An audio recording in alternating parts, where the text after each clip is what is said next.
They said she wasn't even worth a glance. In the Charleston Square that summer of 1847, men came to buy muscle, not misery. They wanted broad shoulders, working backs, hands that could pull a plow from sunrise to God's silence. And yet, there she stood, small, crooked, a scar curling down her jaw like a mark of God's mockery. The auctioneer tried to skip her. Said she was damaged, said she'd been sick, said her tongue never worked right after fever took half her voice. The crowd laughed. Even the preacher beside the stage turned away, because no one wanted to see what they believed God himself had turned his face from. But one man didn't laugh. He stood still, eyes fixed, not on her ugliness, but on something else. He was no saint, no savior. He was a man who had lost too much of himself in war and whiskey to still believe in beauty. And maybe that's why he saw her, because broken men recognize their kind. $5, he said. The crowd erupted, mocking him, jeering, shouting wagers on how long before he'd regret it. But he didn't blink. He stepped forward, handed over his last coins, and took her by the wrist. The air around them felt different, not just tense, but wrong. Like something ancient had been disturbed. No one noticed the sudden silence of the birds. No one saw the way the auctioneer's hand trembled as he signed the receipt. But a few men later swore they heard a whisper, low, heavy, like words spoken from beneath the earth itself. The price was never the silver, and from that day on, they said his plantation changed. The wind grew strange. The fields didn't rot, but they didn't thrive either. And every mirror in that house, every polished glass and still pool, began to ripple when she walked by. No one ever said her name again. Only that she was the woman bought for $5, who made the county forget the word beautiful. The house stood at the edge of Bell Hollow Road, a mile from the river and a breath away from madness. Its shutters had once been white, proud, and sharp against the Carolina sun. But by 1847 they were gray, blistered, like the skin of a man who'd looked too long at God. The man who brought her there, Master Caldwell, was not known for kindness nor cruelty, only for silence. He had buried a wife, lost a son to the fever, and turned to his fields as if tilling the earth could undo his sins. When he brought the woman home, the servants whispered that he'd finally lost his reason. They said the $5 had bought him not a worker, but a curse. She slept in the cellar the first night, by her own choosing. They offered her the quarters behind the kitchen, but she refused, shaking her head with a faint smile that looked more like sorrow than gratitude. No one knew her name. Caldwell didn't ask. He simply called her girl, and she answered with a nod that felt older than her face. Yet from the moment she arrived, something began to change. The house had been quiet for years, but now it was alive again, not with joy, but with a pulse. The lamps flickered without wind. The dogs refused to sleep near the porch. Even the clock, which had been stopped since his wife's death, began to tick again on its own, marking hours that no one could rest through. The servants said she prayed at night, but it wasn't any prayer they'd heard before. Her words weren't English, and they weren't sorrowful. They were rhythmic, like chanting, like the sound of soil falling onto a coffin lid. Caldwell heard it once through the floorboards. He said it wasn't words but memories spoken out loud. He told himself it was grief, that maybe she prayed to remember what she'd lost. But deep down, he knew better. The prayer wasn't to remember. It was to wake something that had been forgotten. Within a week, the crops began to grow faster, unnaturally fast. The cotton heads opened like wounds, and the fields turned silver under moonlight. The neighbors said it was a blessing. The servants said it was a warning. But Caldwell, he said nothing. Because every night, from the cellar below his bed, he heard that whisper again. Not from her lips, but from the earth itself. The price was never the silver. By the third week, the land was speaking. Not in voices that men could clearly name, but in murmurs, like wind caught inside the earth, moving beneath the roots. The servants stopped walking the fields alone after sunset. They said the soil felt warm under their feet, as if the ground itself was breathing. Caldwell dismissed it at first, convincing himself that the heat was nothing but the feverish air of Carolina's summer. But then he saw it. rows of cotton swaying though no wind stirred, as if unseen hands brushed against them in passing. The stalks seemed taller each dawn, their white heads glowing faintly in the dark like watchful eyes. He ordered the workers to pick by daylight only, no exceptions. But even under the sun, something was wrong. The plants bled a sap as red as rust when cut. The men called it the woman's mark. They whispered that her arrival had turned the soil strange, that she had bartered with something older than God for that sudden bounty.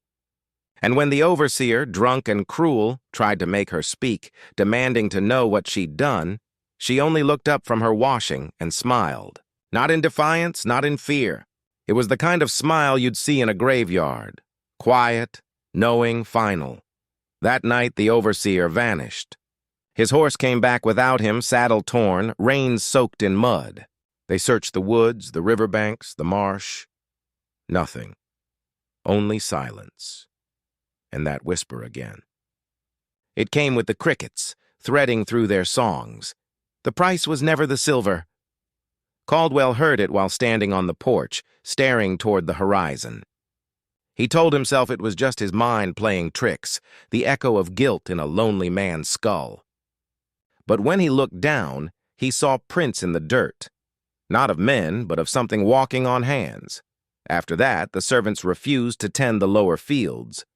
They said the cotton whispered their names now. They said when they picked it, they could feel hearts beating inside the bowls. Caldwell threatened them, bribed them, pleaded with them. But the land didn't care for authority anymore. It was serving something else, and every night from her cellar she prayed. Her lips barely moved, but the air trembled when she did. Even the walls began to hum. A low, sickening vibration that made the oil lamps flicker and the mirrors ripple like water. Caldwell stopped sleeping altogether, because each time his eyes closed, he dreamed of her standing in the field under a red sky, hands pressed to the ground, whispering to something that whispered back. It came without warning, a heat that rose from the ground like breath, thick and damp, carrying the smell of copper and rain. The slaves called it the blood air. The animals refused to leave their stalls. Even the crows, which usually circled the fields at dusk, vanished from the sky. By nightfall, the moon rose, not white, not gold, but red. Not the soft red of harvest, but the deep color of muscle, of something raw and living. And under that light, the plantation seemed to breathe. Caldwell stood on the porch, hat in hand, staring at the horizon. The fields shimmered under the crimson glow, swaying as if stirred by unseen waves. The cotton looked like pale heads in a crowd, bowing and rising in rhythm, not to the wind, but to something else entirely.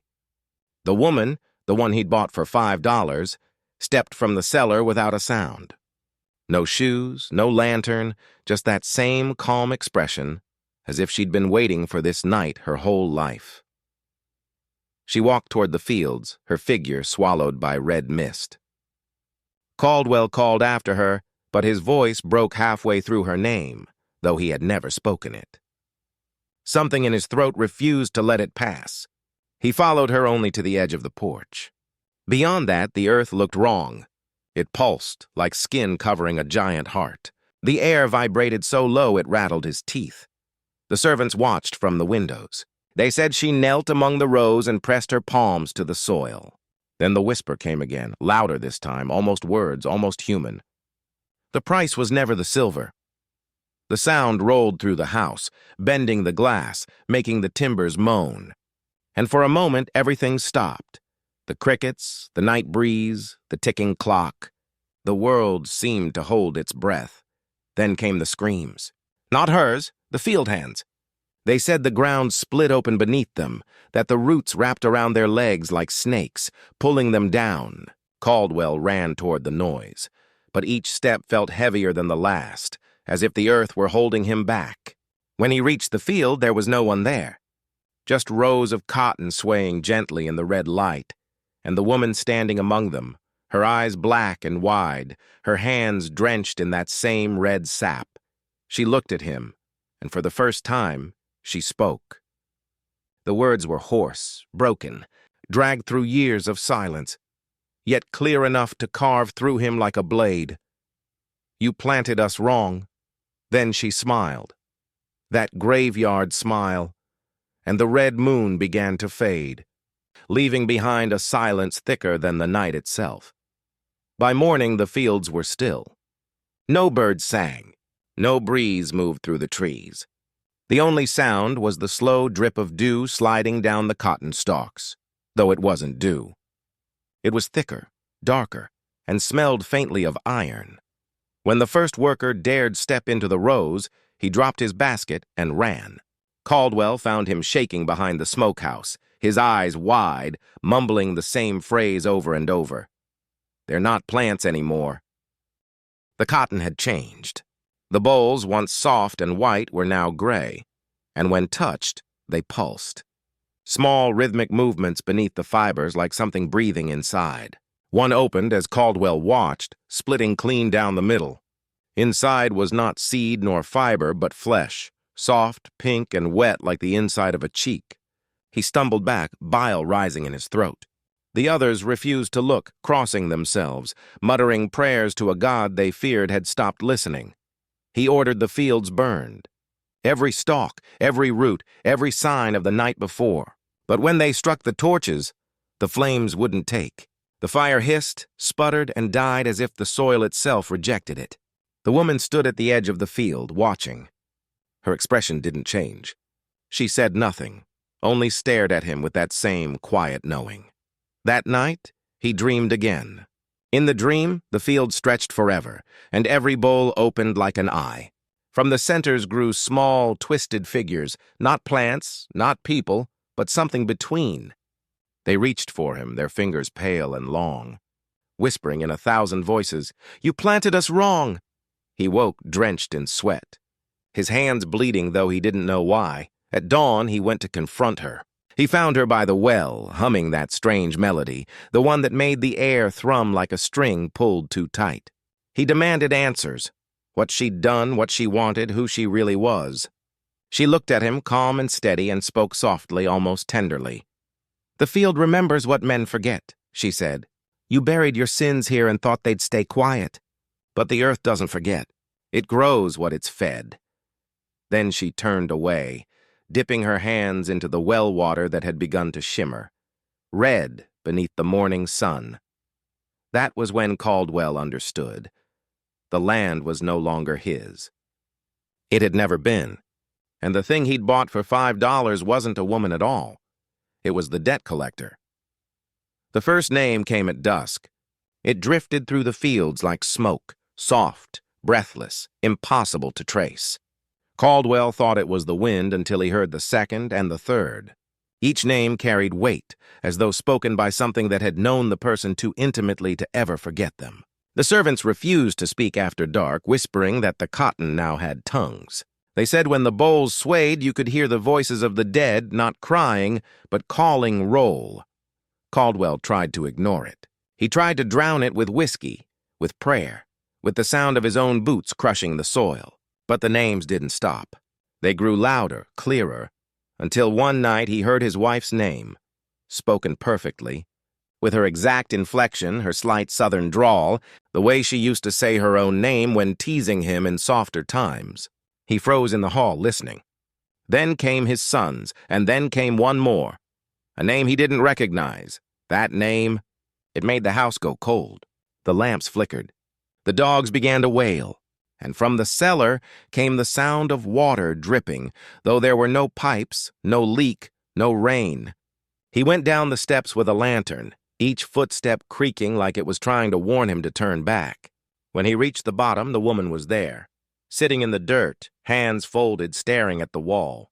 But there was something written there now, scrawled into the earth itself in long, shallow grooves, those who fed the roots. Caldwell knelt, brushing the soil, and realized each groove formed a name. Dozens, then hundreds, names of men he had known, some still living, some long gone. Names of overseers, neighbors, merchants, men who had done business with him in silence and sin. And among them his own was half-carved, unfinished, waiting. He looked at her and demanded to know what it meant. Her voice came low and steady, the way a storm sounds before it breaks. You thought your hands were clean because others did the burying. But this land remembers the order, not the guilt. She raised her eyes then, and for a moment, Caldwell saw not a woman, but a reflection of every forgotten cry beneath the soil. The air grew heavy, sweet, and metallic. From outside came the faint rustle of the fields, whispering again, one word rising above the rest. Harvest. That night he couldn't sleep. Every time he closed his eyes, he saw faces pushing through the earth, lips moving, mouths full of soil, repeating names over and over until the sound became one long, endless moan. He woke gasping, his throat dry, his heart beating like a trapped thing. In the distance, the fields were glowing faintly, not from moonlight but from within. And over that pale light he swore he saw shapes moving, bending, rising. The harvest had begun. By the seventh night, the ground could no longer keep its secrets. The first face appeared near the edge of the cotton rows, pressed up from the soil like clay molded by invisible hands. The features were faint, eyes closed, mouth parted, as though gasping for air beneath the weight of history. When the workers saw it, they dropped their baskets and fled, crossing themselves, crying that the dead were pushing through. Caldwell followed the trail of their footprints, and when he reached the spot, his knees weakened. The face in the earth wasn't random. It was one he knew, Jonas Tate, the first slave he ever purchased, the one who died 10 years earlier under uncertain circumstances. He'd buried Jonas at the edge of the property to keep the overseers quiet, a shallow grave beneath a willow that never grew straight again. And now, there he was, rising back through the soil, his lips twitching as though trying to form words. Caldwell stumbled backward, clutching his chest, unable to breathe. By morning, more had surfaced. Not bodies, only faces. Hundreds of them, scattered through the fields, eyes and mouths barely breaking the surface, as if the earth itself was trying to remember how to exhale. The air around them reeked of rot and iron, and every time the wind blew, their lips moved. Not with sound, but with breath. The land was breathing them out. The woman stood among them, silent, barefoot, her eyes reflecting the dawn like wet stone. Caldwell shouted at her, begged her to stop whatever curse she'd brought. But she only whispered, "I didn't bring it." "You did." Her voice was steady, almost kind, the way a mother speaks when scolding a child who's old enough to know better. That night, the faces began to hum. Low, steady, like the vibration of something deep beneath the surface waking slowly. The sound seeped through the floorboards, through the walls, through the bones of everyone still left on that land. No one slept. No one dared. And in the center of the field, beneath the oldest oak, the soil began to split. A dark line opened like a wound, stretching wider with each heartbeat. Caldwell stood there, lantern shaking in his hand, staring into the crack as something wet gleamed below. It wasn't water. It was thicker, redder. The woman appeared behind him, her shadow long and trembling across the field. "You built your house on a grave," she said softly. And now the grave is remembering. Then the humming stopped, all at once. Silence rolled over the plantation like a held breath before a scream. And from that silence came a single sound, the faint crack of something beneath the ground, breaking open. It began with a sound no one could name, not thunder, not quake, but a groan so deep it seemed to come from the spine of the world. The soil rippled beneath their feet, slow at first, then violent enough to throw tools, barrels, and men to the ground. The horses screamed in their stalls. The air thickened, filled with the scent of iron and rot. And then came the cracking, long, sharp, like bones snapping under an unseen weight. The ground at the center of the field split open, a dark wound spreading wider and wider, swallowing roots and stalks as though the earth itself had grown hungry. Caldwell staggered forward, lantern swinging wildly in his grip, his boots sinking into the trembling dirt. He could feel the pull beneath him, not just gravity, but something deeper, a drag that felt personal, intimate, deliberate. From the chasm rose a warmth that didn't belong to the world of the living. It smelled of rust and blood and memory. He tried to speak, to call out for the woman, But his voice broke before it reached her name. She was already there, standing at the edge of the split, her hair moving as if stirred by invisible hands. "The ground remembers," she said, her tone calm, almost reverent. "And it always collects its debt." From the pit came movement, slow, wet, deliberate. Caldwell leaned forward, his eyes wide with disbelief. What rose was not a corpse, not fully. It was something half-born, covered in soil and twisted roots, its limbs forming and unforming as it struggled to rise. The thing bore no face at first, just the suggestion of one, a hollow where a mouth might be, the faint outline of eyes. But then the lantern light caught the surface of its skin, and Caldwell staggered back. The face was his. The creature opened its mouth and exhaled a long, shuddering breath, as if expelling centuries of silence. Then it spoke, its voice layered and broken, the sound of earth grinding against stone. "You planted me." The woman didn't flinch. She simply looked at Caldwell and said, "Every master feeds the ground. You just never expected it to feed back." The split widened further and more forms began to rise. Dozens, maybe hundreds, all half-formed, crawling, reaching, pressing through the soil like roots reclaiming what was theirs. Caldwell stumbled backward toward the house, his lantern swinging, his mind fracturing under the sound. The chorus of the buried rising not for vengeance, but for recognition. The woman stayed where she was, her feet rooted in the shaking ground. Around her, the faces in the soil turned upward, their mouths parting, whispering the same phrase over and over. A prayer, a curse, a truth. The price was never the silver. The house on Bell Hollow Road shuddered as its foundation began to crack. Glass breaking, portraits falling from the walls, and for the first time, Caldwell realized the horror wasn't just in what was rising, it was in the knowing that every brick, every harvest, every drop of wealth his family ever owned had been paid for in something far more binding than gold. The earth had opened. The debt was awake. Caldwell stumbled back into the main house, his boots sinking slightly into the trembling floorboards. Every step seemed to echo a history he had never fully seen, never wanted to see. The hidden ledger of sins buried beneath generations of rice and cotton. The faces in the soil whispered louder now, names and dates colliding in a chorus that made his teeth ache. Then, amidst the murmurs, a single voice emerged, his own mother's. Not as he remembered her, not the warm, familiar voice that had read him bedtime stories. This was hollow, threaded with accusation. "You took what we buried and called it yours. The blood that fed these walls remembers." He fell to his knees, the lantern clattering to the floor, light dancing across portraits of ancestors who had smiled politely for the camera, unaware of what lay beneath their feet. The woman from the auction, the one purchased for $5, the one no one else wanted, stepped over the threshold without hesitation. Her gaze swept across the room, landing on Caldwell. "You think you can hide from it?" she said softly, yet each word struck like a hammer. "You are the heir, not the cause. But heirs inherit debts, and blood pays them whether it wills or not." Caldwell shook his head. I don't understand. What do you want from me?" Her eyes narrowed not with anger, but with something far colder, expectation.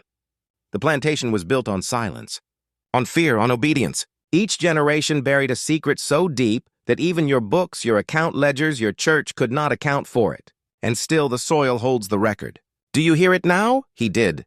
The ground beneath the house groaned, the walls shivered, and the whispers pressed against his ears, vibrating like veins of metal under skin. Names he did not recognize, and names he could not forget, spoke over one another, an unbroken litany of greed, cruelty, and complicity. "You must acknowledge them," she continued. "Call them. Speak them, or the debt grows, or worse, it walks." The words sank into him with a physical weight. He realized that this was no longer just punishment, no longer a haunting. This was an inheritance, a living ledger, demanding recognition, demanding blood in the form of confession. Caldwell turned to the lantern, its light flickering across the walls, and felt something move beneath his feet. The floorboards creaked, not from age, but from the pressure of the buried pressing upward. And somewhere in the darkness beyond the window, the cotton field swayed, though no wind blew. The whisper came again. "Name them. Name us all, or be swallowed with the rest." In that moment, Caldwell understood that every act of silence, every dollar gained from labor not freely given, every bargain struck at the auction had left a mark in the land itself. And if he failed, the woman, or whatever she truly was, would see to it that he became part of the soil's record. The weight of the past pressed down, and Caldwell knew there was no turning back. Identity-locking comment ritual. I see the debt beneath me. I will not ignore it. Repeat in the comments to seal this truth within you. Caldwell sat at the edge of the splitting field as night fell, lantern at his side, hands trembling, and the earth humming beneath him like a beast waiting for its meal. The woman stood opposite, her face finally revealed in the dim light, pale and sharp, untouched by fire or age, and Caldwell felt his chest tighten. She said nothing at first. She merely watched, waiting. He realized then that the only way forward, the only way to survive what had awakened, was to speak, to name, to give voice to every soul buried, hidden, and silenced by his family. He began quietly, almost a whisper. The first name was hesitant, Jonas Tate. He spoke it again, louder, until the syllables seemed to carve themselves into the ground. Then came another, Samuel Bell, and another, Thomas Huga. With each name, the soil quivered, as though acknowledging its history, as though testing him for sincerity. The woman nodded slightly, as if urging him on, and the whispers grew into a chorus, faint but unmistakable. Caldwell's voice caught on the next names. His ancestors' complicity was suffocating him. Caldwell Reed, Martin Caldwell. He coughed, swallowed, then forced himself to continue, naming those he had never known, those whose stories were erased, those whose labor and lives had built the house he now feared. Each name brought a tremor, a hiss of wind through the cotton, a rising pulse in the soil. He could almost see their faces beneath the moonlight, pressed against the earth, waiting to be acknowledged. Hours passed. Sweat ran down his spine. His voice grew hoarse.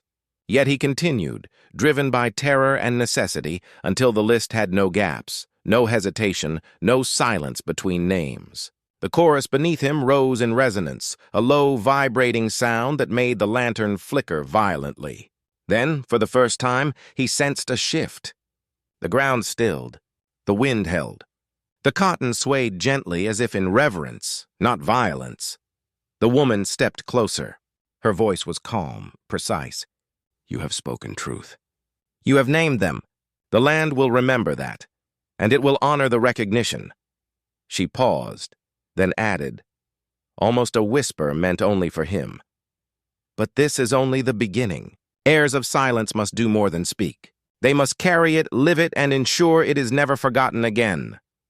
Caldwell, exhausted, drained, and shaking, realized the weight of what she meant. To speak the names was not absolution.